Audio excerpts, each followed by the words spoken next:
दोस्तों, महाराजा Surajmal bridge university Udaipur की ओर से यूजी के सभी कोर्सेज जैसे कि बीए है, बीएससी है, बीकॉम है, इन सभी कोर्सेज के फर्स्ट ईयर के नॉन कॉलेजेस स्टूडेंट के जो एग्ज़ाम फॉर्म है 2023 के भरने शुरू हो चुके हैं। तो जो भी कैंडिडेट अपना एग्ज़ाम फॉर्म भरना चाहते हैं और जानना चाहते हैं कि एग्ज़ाम फॉर्म किस प्रकार से फिलअप है वो किया जाता है, तो फॉर्म फिलअप की पूरी कंप्लीट जानकारी है आज मैं इस वीडियो में आपको देने वाला हूं। तो आपको आज की इस वीडियो को पूरा कंप्लीट है वो आपको देखना है। तो अब चलते हैं, वीडियो को शुरू करते हैं और आपको पूरी कंप्लीट जानकारी आपको देते हैं।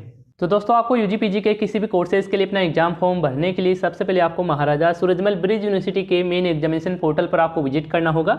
इस पोर्टल का जो लिंक हमारे इसी वीडियो के नीचे डिस्क्रिप्शन पार्ट में आपको मिल जाएगा, वहां से आप क्लिक करके इस साइट पर आप विजिट है वो हो सकते हैं। तो जैसे आप साइट पर विजिट होंगे तो इस प्रकार से आपके सामने साइट का इंटरफेस है वो देखने को मिलेगा। तो आप पेज को नीचे की तरफ स्क्रॉल करते आएंगे तो यहाँ पर आपको ऑनलाइन एग्जामिनेशन का यहाँ पर आपको एक बॉक्स दिखाई दे रहा है। इसमें यहाँ पर आपको स्लाइड होती हुई काफ़ी लिंक है वो आपको देखने को मिलेगी। इसी में यहाँ पर आपको ऑनलाइन एग्जाम फॉर्म फिलिंग 2023 का भी लिंक है वो आपको दिखाई देगा। इस प्रकार से आपके सामने देखने को मिलेगा। तो आपको इसी पर क्लिक करना है। क्लिक करते ही इस प्रकार से आपके सामने नेक्स्ट पेज है वो ओपन होगा। तो इस पेज में यहाँ पर आपको यूजी पीजी के कोर्सेज की लिस्ट है वो दिखाई देगी, जिन जिन कोर्सेज के एग्जाम फॉर्म है वो भरने शुरू किए जा चुके हैं। तो यहाँ पर हम यूजी के लिए एग्जाम फॉर्म भरने वाले हैं, तो हम एक यूजी का कोर्स है वो सिलेक्ट कर लेते हैं। तो यहाँ पर देख सकते हैं कि बीए है और बीकॉम है, ये यूजी के कोर्स है। और यहाँ पर आपको चेक कर लेना है कि इसकी जो फॉर्म भरने की जो लास्ट डेट है वो क्या रखी गई है। तो यहाँ पर आप लास्ट डेट है वो चेक कर सकते हैं। यहाँ पर देख सकते हैं कि 5 जनवरी 2023 है फॉर्म भरने की लास्ट डेट है वो रखी गई है। तो यहाँ पर आपको इससे पहले आपको फॉर्म भर देना है। फॉर्म भरने के लिए यहाँ पर आपको लिंक आपको ब्लिंक होती हुई दिखाई दे रही है, आपको इसी पर आपको क्लिक करना है जिस कोर्सेज के लिए भी आप अपना एग्जाम फॉर्म भरना चाहते हैं। इसके बाद में दोस्तों आपको कोर्स की डिटेल्स है वो आपको भरनी है जिस कोर्सेज के लिए अपना एग्जाम फॉर्म भरना चाहते हैं। तो सबसे पहले आपको कोर्स टाइप आपको सिलेक्ट करना है। तो कोर्स टाइप में देख सकते हैं कि यूजी पीजी है वो दिया गया है। तो यदि आप यूजी के लिए भरना चाहते हैं तो आप अंडर ग्रेजुएट है सिलेक्ट करेंगे, और यदि आप पीजी के लिए भरना चाहते हैं तो पोस्ट ग्रेजुएट आप सिलेक्ट करेंगे। तो हम यूजी के लिए भरने जाते हैं तो यूजी सिलेक्ट कर लेते हैं। इसके बाद हमको कोर्स नाम है वो आपको सिलेक्ट करना है। तो यहाँ पर देख सकते हैं कि बीए है और बीकॉम है, तो आप अपने अकॉर्डिंग सिलेक्ट है वो कर लेंगे। जैसे कि मैं यहाँ पर बीए सिलेक्ट कर लेता हूँ। इसके बाद में आपको पार्ट आपको सिलेक्ट करना है। तो यहाँ पर देख सकते हैं फर्स्ट ईयर ही देखने को मिल रहा है, क्योंकि फर्स्ट ईयर के ही एग्जाम फॉर्म है वो अभी भरने शुरू हुए हैं। तो यहाँ पर बीए फर्स्ट ईयर ही सिलेक्ट कर लेता हूँ। इसके बाद में आपको स्टूडेंट टाइप आपको सिलेक्ट करना है। तो स्टूडेंट टाइप में भी यहाँ पर आपको नॉन कॉलेजेज ही देखने को मिल रहा है। अभी रेगुलर के स्टार्ट नहीं हुए हैं, लेकिन जल्द ही रेगुलर के भी स्टार्ट हो जाएंगे। तो हम नॉन कॉलेजेज ही सिलेक्ट कर लेते हैं। इसके बाद में आपको यहाँ पर कंटिन्यू का बटन है वो आपको दिखाई दे रहा है, आपको इसी पर क्लिक है वो कर देना है। क्लिक करते ही आपसे स्टूडेंट की डिटेल्स है वो आपसे मांगी जा रही है। तो स्टूडेंट की डिटेल्स में सबसे पहले आपसे पूछा जा रहा है कि आप इस यूनिवर्सिटी में पहले से इनरोल है, नामांकित है। तो यहाँ पर आपको टिक मार्क करना है और यहाँ पर आपको अपने इनरोलमेंट नंबर है वो यहाँ पर आपको दर्ज कर देना है। और यदि आप फर्स्ट ईयर के लिए ही एग्ज़ाम फॉर्म फिलअप कर रहे हैं, आपने कभी इस यूनिवर्सिटी में एग्ज़ाम नहीं दिया है, तो आप इनरोल नहीं होंगे। यहाँ पर आपको टिक मार्क है वो आपको नहीं करना है और आपको इनरोलमेंट नंबर भी यहाँ पर आपको दर्ज नहीं करना है। इसके बाद में आप नीचे की तरफ आएंगे तो यहाँ पर आपको स्टूडेंट की नाम वगैरह की डिटेल्स है वो यहाँ पर आपको फिल करनी है। तो इसमें सबसे पहले आपको स्टूडेंट का नाम है वो यहाँ पर आपको देना है। इसके बाद स्टूडेंट का फादर का नाम है, मदर का नाम है वो यहाँ पर आपको देना है। यहाँ पर आपको नाम की एंट्री इंग्लिश में आपको कंप्लीट करनी है। इसके बाद में यहाँ पर आपको नीचे की तरफ हिंदी में नाम की एंट्री है वो आपको कंप्लीट करनी है। इसके बाद में स्टूडेंट की जो डीओबी है, डेट ऑफ बर्थ है, वो यहाँ से आप सेलेक्ट कर लेंगे अपने 10th क्लास के मार्कशीट के अकॉर्डिंग। इसके बाद में स्टूडेंट के जो मोबाइल नंबर है जो चालू है वो यहाँ पर आप दे देंगे। इसके बाद में स्टूडेंट की एक वैलिड ईमेल आईडी है वो यहाँ पर आपको दर्ज कर देनी है। इसके बाद में दोस्तों आपको स्टूडेंट के एक पासपोर्ट साइज में फ़ोटो और सिग्नेचर है वो यहाँ पर आपको अपलोड करना है। तो सबसे पहले मैं यहाँ पर आप फोटो अपलोड कर देंगे, इसके बाद में यहाँ पर आप सिग्नेचर है वो अपलोड कर देंगे। फ़ोटो और सिग्नेचर की जो फाइल की साइज़ है वो आप 100 KB के अराउंड रख सकते हैं। 100 KB से ज़्यादा है वो आपकी फ़ाइल की साइज़ नहीं होनी चाहिए। तो इसी के अराउंड यहाँ पर आप साइज़ रख के अपलोड कर देंगे। इसके बाद में आपको स्टूडेंट के 12th अंकों के जो आधार नंबर है वो यहाँ पर आपको फिल कर देना है। इसके बाद में आपको जेंडर है वो आपको सिलेक्ट करना है अपने अकॉर्डिंग, जैसे कि मैं यहाँ पर सिलेक्ट कर लेता हूँ। इसके बाद में यहाँ पर आपको कैटेगरी का चयन करना है। कैटेगरी में देख सकते हैं कि SC ST OBC जनरल, जिस भी कैटेगरी से आप बिलोंग करते हैं वो यहाँ पर अपनी कैटेगरी है वो सिलेक्ट कर लेंगे। इसके बाद में आपको सब कैटेगरी का चयन करना है। यदि इसमें से आपकी कैटेगरी लागू होती है तो यहाँ पर आप सिलेक्ट कर सकते हैं, यदि नहीं लागू होती है तो यहाँ पर आपको नॉट एप्लीकेबल का भी यहाँ पर ऑप्शन मिल जाता है, तो यहाँ पर ये सिलेक्ट कर लेंगे। इसके बाद में यहाँ पर आपको रिलीजन यानी कि धर्म आपको सिलेक्ट करना है। हिंदू, मुस्लिम, सिख, ईसाई जो भी आपका धर्म है वो आप अपने अकॉर्डिंग सिलेक्ट कर लेंगे। इसके बाद में आपको मीडियम है वो आपको सिलेक्ट करना है कि आप जो कोर्स कर रहे हैं वो इंग्लिश मीडियम से हैं या फिर हिंदी मीडियम से हैं, वो आप अपने अकॉर्डिंग सिलेक्ट कर लेंगे। इसके बाद में नीचे की तरफ स्क्रॉल करते हैं तो यहाँ पर आपको स्टूडेंट का मेलिंग एड्रेस है वो यहाँ पर आपको भरना है। तो सबसे पहले यहाँ पर आपको हाउस नंबर है, यहाँ पर विलेज का नाम है, पोस्ट ऑफिस नेम है वो यहाँ पर आपको देना है। इसके बाद तहसील सेलेक्ट करेंगे, स्टेट सेलेक्ट करेंगे, डिस्ट्रिक्ट का चेंज करेंगे, अपने एरिया के हिसाब से पिन कोड है 6 डिजिट के वो यहाँ पर आपको दर्ज करना है।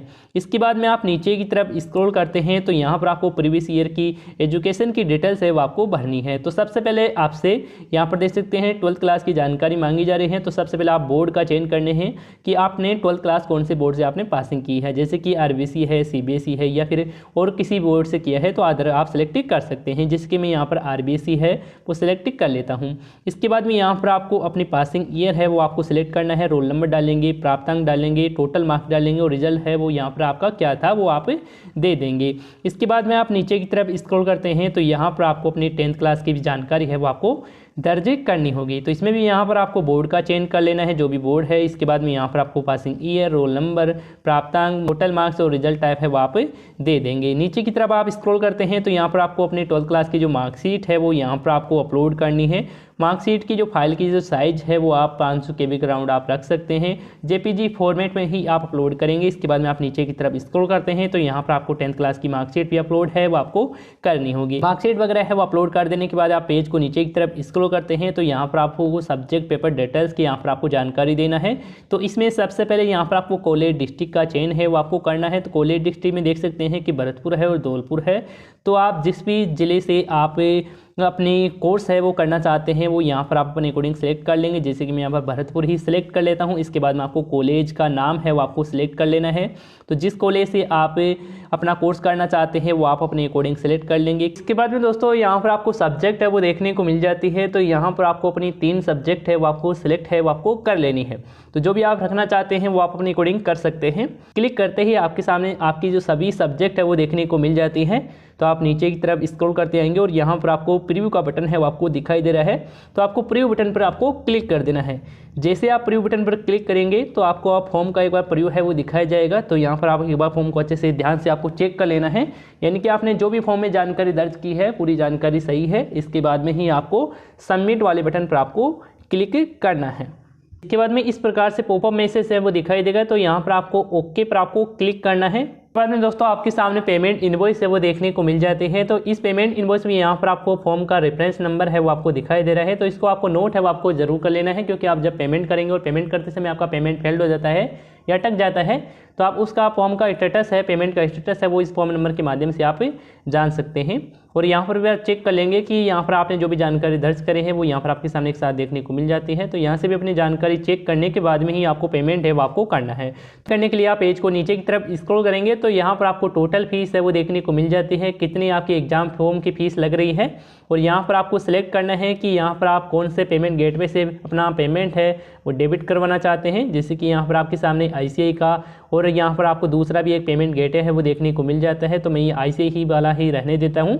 इसके बाद में आपको पे फीस पर आपको क्लिक कर देना है।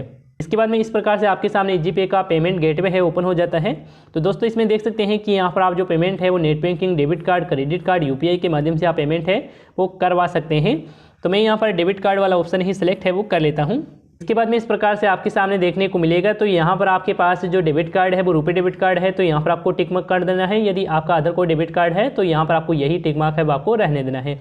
इसके बाद आपको प्रोसीड बटन पर आपको क्लिक करना है। बाद में आपको अपने डेबिट कार्ड से संबंधित जानकारी है वो यहाँ पर आपको डालनी है। सबसे पहले आपको कार्ड होल्डर का नाम है, इसके बाद में आपको कार्ड नंबर है, एक्सपायर मंथ है, ईयर है और CVV नंबर है आपके डेबिट कार्ड के, वो यहाँ पर आपको दर्ज कर देना है।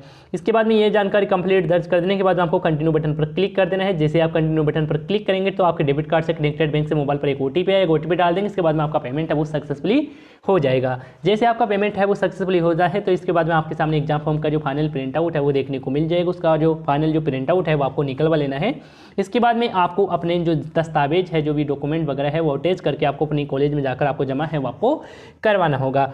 और दोस्तों आप अपना एग्जाम फॉर्म का फाइनल प्रिंट आउट है वो नहीं ले पाते हैं और लेना चाहते हैं तो इसके लिए आपको इस पेज पर आपको विजिट करना है। इस पेज का भी आपको डायरेक्ट लिंक हमारे इसी वीडियो के नीचे डिस्क्रिप्शन पार्ट में आपको मिल जाएगा। इस पेज पर आने के बाद यहाँ पर आपको अपना फॉर्म नंबर है वो यहाँ पर आपको दर्ज करना है। इसके बाद अपनी DOB है वो आपको सिलेक्ट करना है। इसके बाद आपको चेक स्टेटस पर क्लिक करना है। इसके बाद में आपको फॉर्म का रीप्रिंट करने का ऑप्शन मिल जाएगा। आप रीप्रिंट है वो फॉर्म को कर सकते हैं। इसके बाद आप प्रिंट आउट निकलवा सकते हैं। और यदि आपके पास फॉर्म नंबर रेफरेंस नंबर नहीं है तो आप यहाँ पर नीचे की तरफ स्क्रॉल करेंगे और यहाँ पर आपको अपना फॉर्म नंबर रेफरेंस नंबर जानने के लिए यहाँ पर आप क्लिक करें तो आपको इसी पर क्लिक कर देना है। क्लिक करने के बाद में आपके सामने नेक्स्ट पेज है वो इस प्रकार से ओपन हो जाएगी। इसमें आपको सबसे पहले स्टूडेंट का नाम है वो यहाँ पर आपको देना है, फादर नेम है, DOB है, मोबाइल नंबर है वो यहाँ पर आपको देना है। इसके बाद आपको सर्च पर क्लिक करना है। क्लिक करते ही आपके सामने लिस्ट है वो देखने को मिल जाएगी। उस लिस्ट में आपको अपना नाम, फादर का नाम, अपना मोबाइल नंबर है वो मिलान कर लेना है। इसके बाद में आपको आगे की ओर या आपको रेफरेंस नंबर मिल जाता है। उस रेफरेंस नंबर को आपको नोट करके फॉर्म का फाइनल जो प्रिंट आउट है वो निकाल सकते हैं। तो इस प्रकार से दोस्तों आप अपनी जो जानकारी है वो आप सर्च कर सकते हैं, फाइंड कर सकते हैं।